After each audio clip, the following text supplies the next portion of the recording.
오늘은 믿음에 대한 이야기를 함께 해보려고 합니다. 아마도 믿음이라는 단어를 가장 많이 사용하는 곳은 교회이지 않을까 생각합니다. 왜냐하면 믿음은 우리 기독교 신앙의 가장 핵심이기 때문입니다. 우리가 예수님을 믿음으로, 이 믿음으로 구원받았기 때문입니다. 말씀 두 구절만 함께 보겠습니다. 갈라디아서 2장 16절 말씀.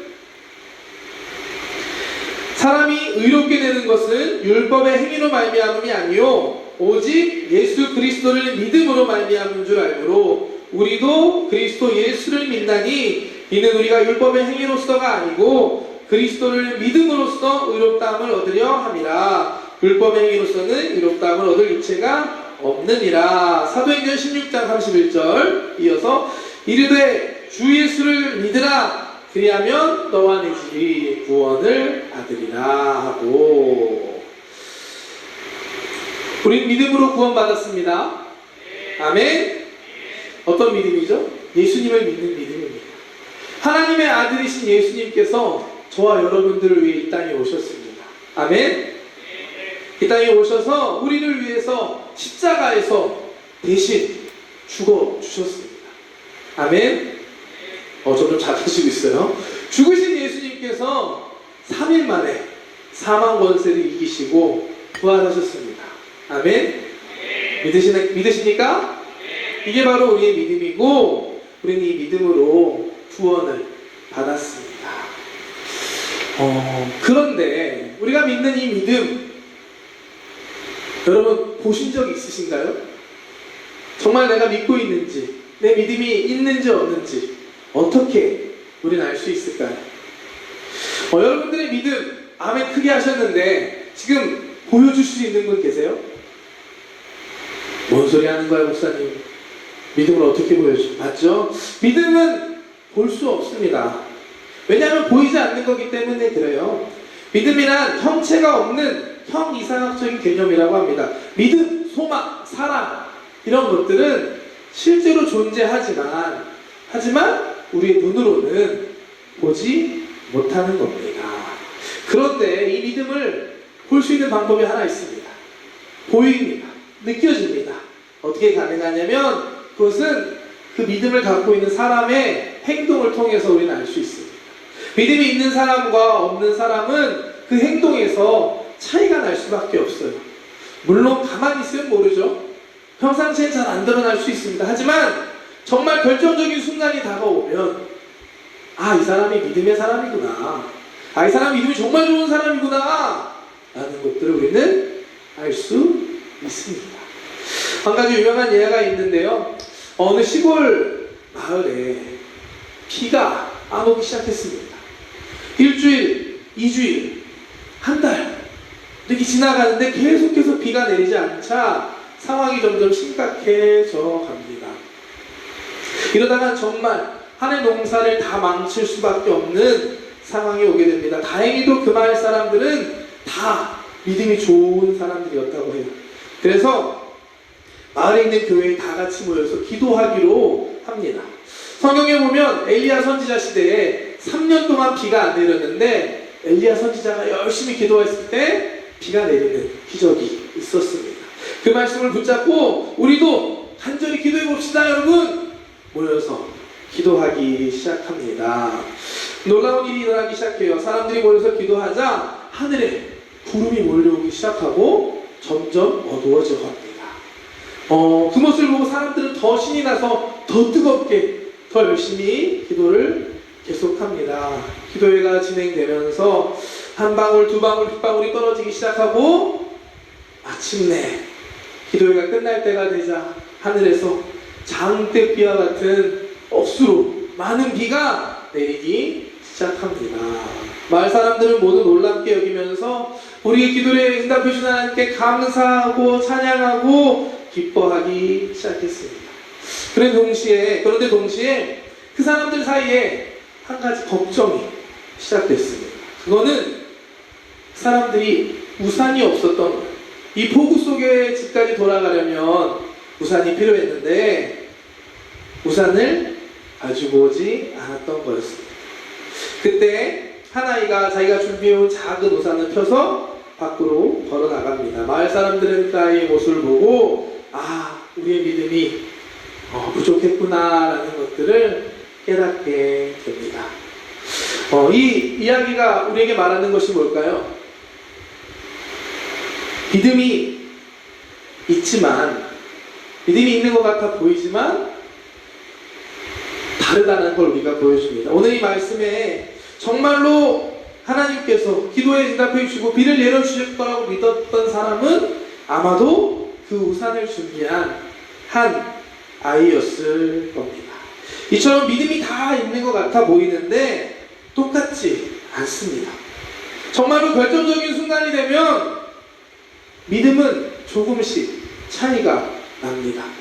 고난이나 문제가 다가올 때, 혹은 헌신이나 희생이 필요한 순간, 정말로 중요한 결단을 하는 순간이 되면 그 사람이 어떠한 믿음을 갖고 있는지 그 모습이 드러나게 되어 있습니다. 여러분들은 어떠한 믿음을 갖고 계신가요? 옆에 있는 사람 한번 돌아볼까요? 옆에 있는 사람? 옆에 있는 사람 어떤 믿음 갖고 있는 거? 믿음 좋아 보이십니까? 고개를 끄덕이는 분도 계시고. 저는 여러분들 모두 믿음이 있다고 믿습니다. 그렇기 때문에 오늘 이 자리에 모여서 예배하고 있잖아요. 코로나가 3만 명이 넘었는데도 불구하고 예배하는 여러분들은 믿음의 사람이라고 저는 믿습니다. 정말로 오늘 설교 제목이 구원받을 만한 믿음, 하나님의 능력을 경험할 만한 믿음의 사람들 되시는 우리 토모니 청년들 되시기를 주님의 이름으로 축복합니다. 오늘 본문 말씀 사도행전 14장 8절에서 10절에는 한 사람이 등장합니다. 이 사람은 태어날 때부터 발을 쓰지 못했던 사람이었어요. 한 번도 걸어보지 못한 사람이었습니다. 그런데 이 사람이 오늘 말씀 속에 놀라운 기적을 경험하게 됩니다. 본문 말씀 한번 볼까요? 한번 다시 한번 읽겠습니다. 사도행전 14장 8절에서 10절 시작. 루스드라에 발을 쓰지 못하는 한 사람이 앉아 있는데 나면서 걷지 못하게 되어 걸어본 적이 없는 자라. 바울이 말하는 것을 듣거늘 바울이 주목하여 구원을 받을 만한 믿음이 그에게 있는 것을 보고 큰 소리로 이르되 내 발로 바로 일어서라 하니 그 사람이 일어나 걷는지라. 아멘. 태어나서 한 번도 걸어보지 못했던 사람이 앉아 있는데 그곳에 사도 바울이 옵니다. 그리고 사도 바울이 전하는 복음을 듣게 되고 이 이야기들을 들은 이 사람의 인생에 놀라운 일이 생겨납니다. 바로 이 사람의 마음에 믿음이 생기기 시작한 겁니다. 오늘 말씀에 보면 그냥 보통 믿음이 아니었던 것 같아요. 어떤 믿음이죠? 구원 받을 만한 믿음. 한국어 성경이 이렇게 되어 있는데 일본어 성경이 어떻게 되어 있나 한번 다시 한번 볼까요? 이 일본어 성경 보여줄 수 있나요? 9절 말씀 조금 차이가 있습니다. 14장 9절 한번 보여주실래요? 일본어 성경에. 네. 밑에 줄에 있죠? 이야사레루 호도노 신고가. 한국어는 구원받을 만한, 근데 일본어는 고침받을 만한, 치료받을 만한 믿음이 있었다라고 합니다. 근데 이 사람이 어떤 사람이었다고요? 태어나서부터 한 번도 걸어본 적 없었던 사람이 다시 걸을 수 있을 만한 믿음이라는 거예요. 보통 믿음입니까, 여러분? 아닌 것 같죠? 놀라운 믿음이었습니다. 바울의 말씀을 듣는데 이 사람의 마음에 이런 놀라운 믿음이 생겨난 거예요. 그리고 그 모습을 바울이 보게 됩니다. 그리고 바울이 믿음으로 선포하죠. 일어나 걸어라 하니까 일어나는 역사가, 놀라운 기적이 일어나게 됩니다. 저와 여러분들의 믿음이 오늘 이 사람의 믿음과 같은 능력 있는 믿음 되시기를 축복합니다. 겨우겨우 구원받는 믿음 말고 정말 구원받을 만한, 하나님의 능력을 경험할 만한, 하나님 여러분 인생이 정말 변화될 만한 그런 놀라운 믿음의 사람들 되시기를 주님의 이름으로 축복합니다. 하나님의 기적의 주인공이 되는 여러분 되시기를 축복합니다. 아멘. 그렇다면 오늘 말씀에 이 사람 어떻게 이런 믿음을 갖게 되었을까? 한번 말씀을 통해 찾아보기 원합니다. 오늘 8절 말씀 보면 이 사람에 대한 정보가 있습니다. 이 사람은 루스드라라는 곳에 살던 사람이었고 계속 말하지만 걷지 못하는 사람이었습니다. 한 번 더 볼까요? 8절. 루스드라에 발을 쓰지 못하는 한 사람이 앉아있는데 나면서 걷지 못하게 되어 걸어본 적이 없는 자라. 아마도 이 사람에게는 특별한 소망이나 꿈, 기대는 없었을 것 같습니다. 지금 우리 시대에도 걷지 못하는 장애를 갖고 있으면 참 힘들 거예요. 그런데 이 말씀이 기록된 이 시대는 인권도 없었고 요즘에 전동 휠체어 이런 기술도 없는 시대였습니다. 그냥 태어나서 자신에게 주어진 하루하루를 그냥 살아갈 수밖에 없는, 힘들게 버티며 살아갈 수밖에 없었던 사람이었습니다. 그런데 이 사람이 오늘 말씀의 주인공이 될 수 있었던 이유는 사도 바울을 만났기 때문입니다. 그가 전하는 복음을 들었기 때문입니다. 9절 말씀 한 번 더 보겠습니다. 바울이 말하는 것을 듣거늘 바울이 주목하여 구원을 받을 만한 믿음이 그에게 있는 것을 보고, 바울이 말하는 것을 듣거늘. 지난주 말씀 기억하시나요? 사생결단 유노치 가케테 이쇼懸명이었습니다. 지난주 말씀 이어서 생각해보면 사도 바울은 지금 도망 중에 있습니다. 복음을 전하다가 자신을 죽이려는 사람들을 피해서 지금 도망치고 있는 사도 바울입니다. 사도행전 14장 5절 7절 앞에 말씀 한번 볼까요? 이방인과 유대인과 그 관리들이 두 사도를 모욕하며 돌로 치려고 달려드니 그들이 알고 도망하여 루가오니아의 수성 루스드라와 더베와 그 근방으로 가서 거기서 복음을 전하니라. 사도 바울이 목숨을 지키기 위해서 도망치다 우연하게 들어간 곳이 바로 이 루스드라라는 성이었습니다. 그곳에 우연하게 그곳에 앉아있는 이 사람을 만나게 된 것입니다. 이 사람에게 있어서 일생일대의 기회, 찬스가 오늘 우연하게 찾아온 겁니다. 여러분, 인생에 있어서 정말 타이밍은 중요합니다. 타이밍이 왔을 때, 기회가 왔을 때 그 기회를 놓치면 안 됩니다. 하나님을 만나는 것도 이런 타이밍이 있는 것 같아요. 오늘 본문의 말씀 주인공은 그 타이밍을 잡았죠.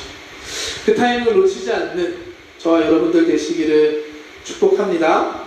아멘. 하나님을 만날 수 있고 하나님의 말씀을 들을 수 있는 기회가 있다면 그 시간을 놓쳐서는 안 됩니다. 우리 앞에 이 배너 보이시나요? 어떤 배너죠? 비전 캠프 언젠가요, 여러분? 이번 주 금요일 날 시작합니다. 비전 캠프 참석해야 하는 이유가 뭘까요? 네? 오랜만에 같이 만나서 놀 수 있으니까? 비전 캠프에 참여해야 될 이유는 그곳에서 하나님을 만날 수 있기 때문입니다. 아멘? 아멘? 이것은 그냥 제가 하는 얘기가 아니라 수많은 임상을 통해 증명된 과학적인 사실입니다, 여러분. 제가 지금까지 10년 가까이 이렇게 사역하면서 제 주변에 있는 친구들, 또 청년들, 또 이렇게 만나서 물어보면 대부분의 청년들이 수련회와 이런 특별한 집회 때 하나님을 만났다라는 이야기를 많이 합니다. 여러분, 이번 비전 캠프가 기회입니다, 여러분에게. 아직 늦지 않았어요. 여러분들 앞에 있는 이 기회를 놓치지 않는 축복이 있기를 축복합니다. 저 개인적으로 이번 비전 캠프 기대하는 게 아주 큽니다. 일본에 와서 3번째 비전 캠프인데요. 요 앞에 2번은 우리가 온라인으로 했었고 드디어 오프라인으로 하게 됩니다. 물론 교회에서 또 많이 제한된 상황에서 하는 건 아쉽지만 그래도 함께 모여서 예배할 수 있다는 게 너무 감사합니다. 좀 특이한 게 있는데 이번 비전 캠프 제가 맡은 게 별로 없습니다. 어쩌다 보니 설교도 다른 목사님들이 해주시고 또 찬양이나 이런 부분들도 다 우리 리더들이 해주니까 제가 할 게 없습니다. 그래서 처음에는 내가 이래도 되나? 이런 생각이 들었는데 하나님 깨닫게 해주신 게 저에게 이 시간을 허락해 주셨구나라는 마음이었습니다. 이번 비전 캠프를 통해 저도 회복되고 저도 다시 살아나고 다시 시작할 수 있는 그런 것들을, 하나님을 다시 만나는 것들을 소망합니다. 아마 여러분들과 똑같은 모습으로 같이 참여할 계획이에요. 기대하는 마음으로 여러분들도 이번 비전 캠프를 함께 준비해 주시고 기다려 주시기를 부탁드립니다. 하나님의 말씀과 생기로 우리를 새롭게 하실 것 기대하는 저와 여러분들 되시기를 축복합니다. 혹시 참석할까 말까 아직까지 고민하고 있는 분들 있다면 아직 기회가 있을 때 놓치지 않는 여러분들 되시기를 바랍니다. 타이밍, 오늘 이 사람은 타이밍을 잘 잡았던, 놓치지 않았던 사람이었습니다. 두 번째 중요한 거, 그 사람은 바울이 전하는 말씀을 들었습니다. 우리가 하나님의 말씀을 들을 때 우리의 믿음이 자라는 걸 믿으시길 축복합니다. 로마서 10장 말씀 보시면 로마서 10장 말씀, 누구든지 주의 이름을 부르는 자는 구원을 받으리라. 그런즉 그들이 믿지 아니하는 일을 어찌 부르리요? 듣지도 못한 일을 어찌 믿으리요? 전파하는 자가 없이 어찌 들으리요? 전하지 않으면 들을 수 없고 듣지 않으면 믿을 수 없다는 말씀입니다. 다행히도 오늘 말씀의 주인공은 말씀을 전하는 바울을 만났습니다. 그리고 그를 통해서 하나님의 말씀을 들었습니다. 여기에서 듣거늘이라는 이 말씀은 헬라어로 에쿠센이라고 되어 있는데 이 뜻이 뭐냐면 관심을 가지고 듣고 마음을 다해서 듣고 열심히 듣는다 라는 뜻을 갖고 있습니다. 그냥 눈앞에 어떤 사람이 소리치니까 들었다는 게 아니라 관심을 갖고 열심을 갖고 힘을 다해서 그 말씀을 들었다라는 의미입니다. 생각해보면 사도 바울이 아마도 광장 같은 넓은 곳에서 아마 복음을 전했을 겁니다. 마이크가 있었을까요? 없었겠죠. 그런 곳에서 전하는 말씀을 듣기 위해서는 가까이 다가가야 되고 또 주목해서 집중해서 들어야만 합니다. 노력이 필요한 겁니다. 특히 오늘 말씀의 주인공은 걷지 못하는 사람이었습니다. 가까이 가기 위해서, 그 말을 잘 듣기 위해서는 보통 사람보다 훨씬 더 많은 노력이 필요했을 것입니다. 이렇게 열심히 바울의 말씀을 들을 때 그에게 믿음이 자라기 시작했고 그 믿음이 결국 그 사람의 인생을 바꾸는 기적으로 인도합니다. 바울이 전한 말씀은 어떤 거였을까요? 바울이 전한 복음은 다른 게 아니라 예수 그리스도였습니다. 우리가 몇 주 전에 살펴봤죠. 회당에서 어떤 말씀을 전했는지. 예수님의 십자가와 부활을 전했습니다. 이 말씀을 통해 이 십자가를 통해 우리를 구원하신 그 복음의 말씀을 전했습니다. 이 말씀을 들었을 때 그 사람 안에 믿음이 생겨나는 것입니다. 말씀을 준비하면서 고민해 봤습니다. 어떠한 믿음이 생긴 걸까?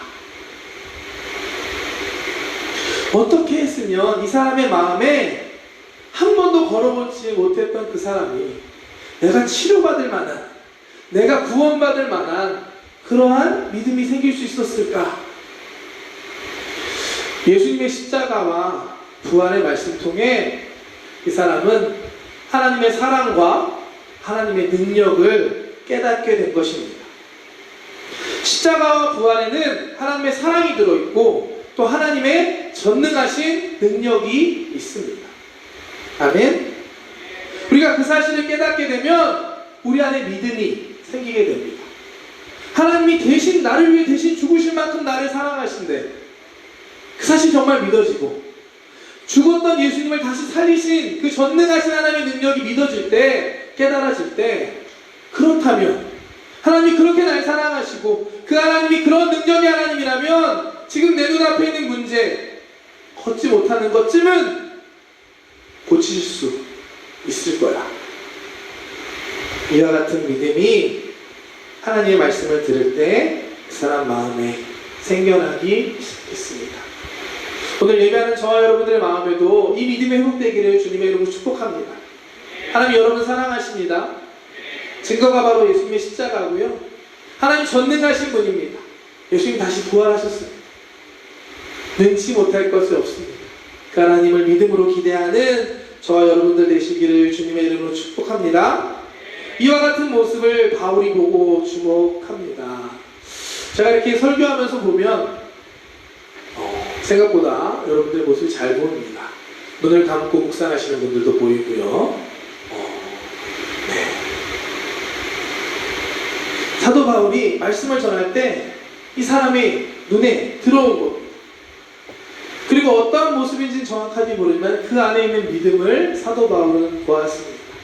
구원받을 수 있고 치료받을 만한 믿음이 그에게 있음을 사도 바울은 보았습니다. 예수님께서도 예수님을 만났던 사람들에게 자주 이렇게 말씀하셨습니다. 내 믿음이 너를 구원하였다.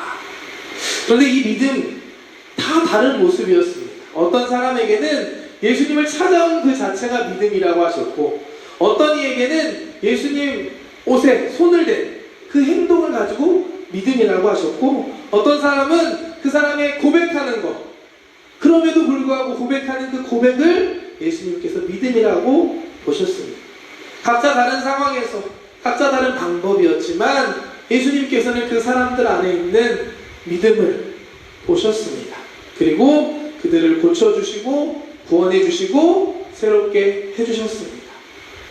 바울이 주목한 것처럼 오늘 이 시간 예배하는 저와 여러분들을 하나님께서 주목하고 계십니다. 하나님을 바라보실 때 우리 안에도 이와 같은 믿음이 있기를 주님의 이름으로 축복합니다. 다 다를 수 있어요. 오늘 이 자리에 예배 나온 게 믿음일 수도 있어요. 어떤 이에게는 오늘 열심히 평소에 찬양 안 하는데 찬양한 게 믿음이 될 수 있고, 평소에 찬양할 때 잘 안 일어나는데 오늘 이 사람이 일어난 그게 믿음이 될 수 있습니다. 그게 무엇인지 모르지만 여러분들 안에 믿음이 있고 그 믿음으로 하나님 앞에 나아가는 저와 여러분들 되시기를 축복합니다. 결국 태어나서 평생을 걷지 못했던 사람이 기적적으로 다시 일어나 걷게 됩니다.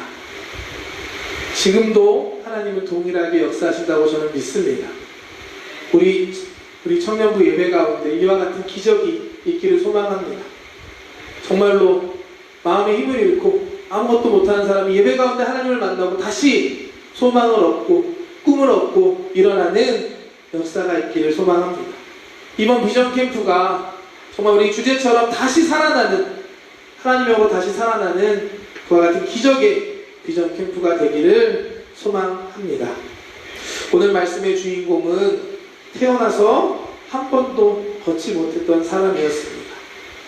그 사람이 우연히 사도 바울을 만나게 되고 그가 전하는 하나님의 말씀을 듣고 그 안에 믿음이 생기자 하나님께서 놀라운 역사를 이루어 주셨습니다. 예배 가운데 있는 여러분들에게도 하나님께서 지금 말씀하고 계십니다. 이 말씀 안에서 하나님을 만나고 또한 여러분들이 믿음으로 주님 앞에 나아갈 수 있는 모두가 놀라운 하나님의 기적의 주인공이 되는 저와 여러분 되시기를 주님의 이름으로 축복합니다. 축복합니다.